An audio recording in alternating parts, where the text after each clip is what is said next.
ఏంది మరి రోజా నువ్వు ఏదైనా మాట్లాడేటప్పుడు వెనక ముందు చూసుకోబండిలే. నువ్వేం చేసినావు ఒకసారి గుర్తుందా నీకు? షణ్ముఖ రెడ్డిని ఏం చేసినావు నువ్వు? ఎన్ని కేసులు పెట్టించినావా? ఎంతమందితో కొట్టించినావా స్టేషన్ ముందరే? నువ్వు అధికారులను దుర్వినియోగం చేసుకోలే. కాస్త మాట్లాడేటప్పుడు వెనక ముందు చూసుకొని ఆలోచించి మాట్లాడమే రోజా. మహిళా లోకమే సిగ్గుపడే ఒక మహిళ గురించి మాట్లాడాలంటేనే అసహ్యంగా ఉంది. మాజీ మంత్రి రోజా గురించి చిత్తూరు సబ్ జైలుకి మా వైసీపీ నాయకులను పరామర్శించడానికి వచ్చి మన వాళ్ళని కూటమి ప్రభుత్వం గురించి అసభ్యకర వార్తలు మరియు హామీలు నెరవేర్చలేదు, ఏదో నోటికి వచ్చినట్టు మాట్లాడింది. అమ్మ రోజా, మేము ఒకటే అడుగుతున్నాము. ఈరోజు ఇన్ని మాటలు మాట్లాడుతున్నావు. మేము వచ్చి 9 నెలలు అయింది, కూటమి ప్రభుత్వం వచ్చి 9 నెలలు అయింది. ఎన్ని హామీలు నెరవేర్చామనేది లెక్క పెట్టుకో. మీరు 5 సంవత్సరాల కాలంలో మీ నవరత్నాలనే నవగ్రహాలకే ప్రజల సొమ్ముని రాష్ట్రము దిగదార్చి ఆర్థికంగా ఇబ్బందులు పెట్టి రాష్ట్రంలో ఉండే డబ్బునంతా దోచుకొని నవరత్నాలనే నవగ్రహాలకే పెట్టారు. ఒకసారి ఆలోచించు. ఈరోజు మా హోంమంత్రి గురించి మాట్లాడుతున్నావు నిద్రపోతాందని. మా హోంమంత్రి ఎప్పుడు నిద్రపోలేదు. ఎల్లవేళలా అలర్ట్ గా ఉండి ఎక్కడ ఏమి జరిగినా నిమిషానికి స్పందించి వాళ్ళకేం చేయాలనే దాన్ని చేస్తా ఉంది. ఈ రోజు నువ్వు మాట్లాడినంత మాత్రాన ప్రజలకు ఎవరు ఏం చేస్తా అన్నారు అనేది తెలియకుండా పోదు. అభివృద్ధి అంటే కూటమి ప్రభుత్వంలోనే జరుగుతాంది. ఒక తట్ట మట్టి వేయలేని నువ్వు వచ్చి ఈ రోజు కేసుల గురించి మాట్లాడుతున్నావు. కేసులు ఎవరు పెట్టారమ్మా? మేమేమన్నా దొంగ కేసులు పెట్టామా? అధికారులను దుర్వినియోగం చేస్తాన్నాము అనేసి ఈరోజు అంటున్నావు. మేము కాదు దుర్వినియోగం చేసింది, మీ ప్రభుత్వము. నువ్వేం చేసావు? క్రీడా మంత్రిగా ఉండి ఏం చేసావు? చిత్తూరులో ఉన్న క్రీడలకు సంబంధించిన స్పోర్ట్స్ కు సంబంధించిన మెటీరియల్ అంతా మీ నగరికి సుమారు 1 కోటి రూపాయలకు పైగా మెటీరియల్ అంతా మీ నగరికి తరలించుకుపోయినావు అధికారులు బెదిరించి. అలా మా కూటమి ప్రభుత్వము చేయలేదు. మేమంతా ఒక క్రమశిక్షణ గల పార్టీలో ఉన్నాము. క్రమశిక్షణతో మాట్లాడతాము, క్రమశిక్షణతో మెలుగుతాము, క్రమశిక్షణతో అభివృద్ధి పనులు అనేది చేస్తాము. అది మా నాయకుడు మాకు నేర్పించింది. మీలాగా హెల్త్ బాగలేని వాళ్ళని సగం రాత్రిలో వచ్చి అర్ధరాత్రి వచ్చి గోడ దూకి మా వాళ్ళని అరెస్ట్ చేసి ఎక్కడికి తీసుకెళ్తానము ఎక్కడ పోతానమని తెలియకుండా దాదాపు ఒక రాత్రిలోనే 300-400 కిలోమీటర్లు తిప్పి జీప్లో తీసుకొచ్చి స్టేషన్ లో పెట్టలేదు తల్లి. కనీసం తప్పు చేయని వాళ్ళంతా కేసులు పెట్టారు. ఈ రోజు మేము అలా చేయలేదు. మీరు తప్పు చేసిన వాళ్ళకే చట్టం తన పని తాను చేసుకుంటా పోతుంది. మా నాయకుడికి దీంట్లో ఎటువంటి సంబంధం లేదు. నువ్వు మాట్లాడాల్సిన అర్హత కూడా నీకు లేదు.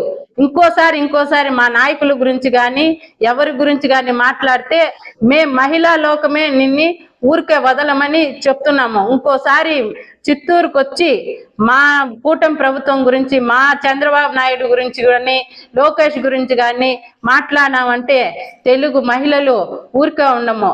ఊరికే గంజాయి అమ్ముతాను. ఎవరు అమ్ముతున్నారు తల్లి? మీ 5 సంవత్సరాల కాల పరిమితిలోనే మీరే అమ్మారు గంజాయి. మేము అమ్మలేదు. పిల్లల్ని బ్రెస్ట్ పట్టించారు. చిన్న పిల్లలు కాకుండా చిన్న పిల్లల నుండి పెద్ద ముసలి ఆడవాళ్ళ దాకా అరాచకాలు, హెరాస్మెంట్ అంతా మీరు చేశారు, మేము చేయలేదు. రెడ్ బుక్ రాజ్యాంగం కూడా మేము నడపలేదు తల్లి. నోరు అదుపులో పెట్టుకొని మాట్లాడు, లేకపోతే మా భాష కూడా మేము ఉపయోగించాల్సి వస్తుంది.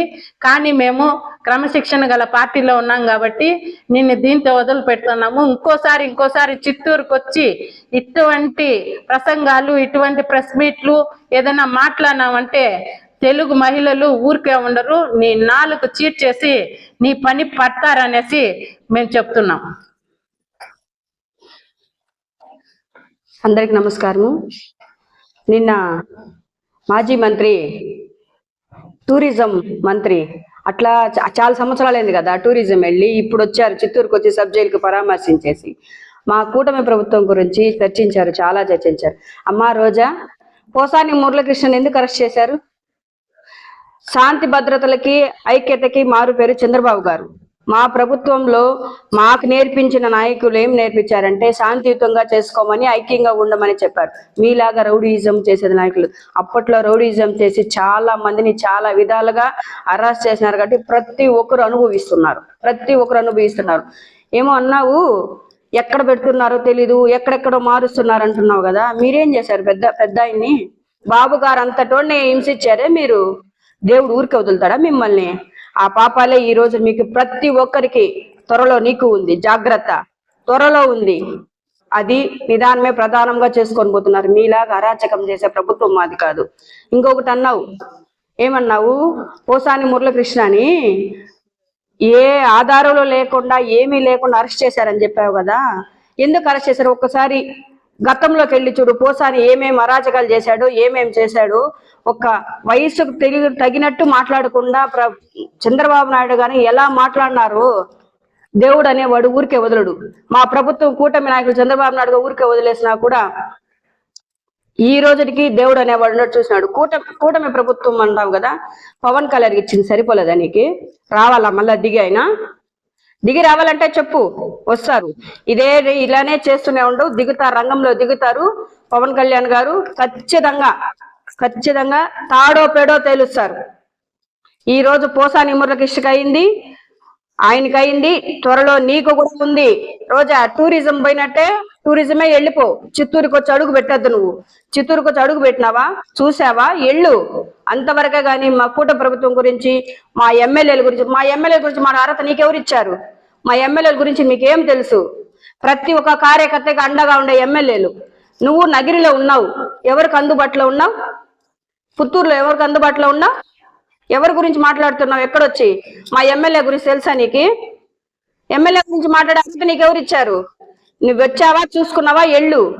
అంతవరకే గాని మా నాయకుల గురించి, మా కూటమి ప్రభుత్వం గురించి మాట్లాడే అర్హత నీకు లేదు. గంజా అన్నావు, ఇంకొకటి అన్నావు. ఏమన్నావంటే విత్తనం వేస్తే మొలక అప్పుడే వస్తుందన్నావు. మీరు గంజా మొలకలు నాటినారు కాబట్టి ఈరోజు మాకు వచ్చింది. అప్పుడు విత్తనాలు వేసినారు కాబట్టి ఇప్పుడు వచ్చింది. ఆ విత్తనాలు ఆ రోజు మీ నాయకుడు అడుగుతో తుంచేసింటే ఈ రోజు గంజా బయట ఉండదు. మీరే దానికి మూల కారణాలు. గంజా నాయకులే మీరు. మళ్ళా మాకు చెప్తా ఉన్నారు గంజా అమ్మకూడదని. గుంటూరులో వైద్యశాలలో అని చెప్పినావు, అది ఏదేదో చేస్తున్నారన్నావు. ఏదన్నా తెలుసుకొని మాట్లాడు, తెలివి ఉండి మాట్లాడు. ఏదేదో మాట్లాడేసావా నోరుకు వచ్చినట్టు, మైకులు ఉంది కదా అని మాట్లాడడమే నా బాబు గారి గురించి. పుట్టి నీళ్ళని మర్చిపోవద్దు. పుట్టుకలు ఉండదు నీకు, పుట్టుకలు ఉండదు చెప్తున్నా, సరేనా? పుట్టినిల్లు చంద్రబాబుది, మర్చిపోవద్దు. పుట్టగతులు లేకుండా పోతావు. ఇంకొకసారి చిత్తూరులో గాని వచ్చి అడుగు వచ్చినావా చూసుకున్నావా, టూరిజం మారి వెళ్ళిపో. వచ్చి ఇక్కడ బెదిరింపులు, నాయకుల్ని ఏదో మైకుని కానీ మాట్లాడుతున్నా జరగదు. ఇంకోటి చెప్తున్నా, ముద్దులు పెట్టడాలు, కొరుకుడాలు, దానివల్ల పిల్లోళ్ళని ఊరికని అంటున్నారు కదా. నువ్వు చూసావా? నువ్వు గిల్లించుకుంటావేమో. ఈ కాలం పిల్లలు ఎవరు గిల్లించుకోరు. ఎందుకు గిల్లుతారు? స్కూల్ టీచర్లు ఎందుకు గిల్లుతారు? అవసరం. పిల్లలు ఈ కాలం షార్ప్ గా ఉన్నారు. నీలా గిల్లించుకొని కొరికించుకునే వాళ్ళు కాదు. ఈ కాలం పిల్లలు షార్ప్ గా ఉండి విత్ ఇన్ సెకండ్లు అన్ని ప్రూఫ్ చేస్తున్నారు. అలాంటి పిల్లల్ని మెచ్చుకొని ముందుకు తీసుకెళ్లాలా. బాబు గారు ఇచ్చిన స్పృహ ఇదే జరిగిన చోట మా ఎమ్మెల్యే స్పాట్ లో చూసుకొని పరిష్కారం చేశారు. మీరేం చేసింటారో తుడిచి పారేసింటారు. అప్పుడు తుంచుంటే ఈ రోజు ఇక్కడ జరిగినది ఈ విషయం. నోరు అదుపులో పెట్టుకొని మాట్లాడే రోజా ఇంకోసారి చిత్తూరుకు వచ్చావా వెళ్ళిపో. ఎమ్మెల్యేల గురించి మా గురించి మాట్లాడదు, కూటమి గురించి అస్సలు మాట్లాడద్దు. ముగ్గురు ఓర్చుకోరు నిన్ను, చెప్తున్నా ఖబర్దార్. ఇలా ప్రతిసారి ఎక్కడో ఒక చోట అలా మెరుపులా మెరిసి ఏదో ఒకటి వాగి వెళ్ళడం నీకు అలవాటు అయిపోయింది రోజా గారు. నిన్ను మహిళల గురించి మాట్లాడి ఏ మాత్రం మీకు అర్హత అయితే లేదు. ఎందువల్ల అయితే ఇక్కడ మీ వల్ల, మీ గవర్నమెంట్ వల్ల మేము ఎంత స్ట్రగుల్ అయ్యామో, మేము ఎంత బాధపడ్డామో, ఇక్కడ అందరు మహిళలతో పాటు మేము ఇక్కడ ఉన్న వాళ్ళు కూడా ఎన్నో కేసులు పెట్టారు. మా పైన కూడా ఎన్నో కేసులు పెట్టాడు.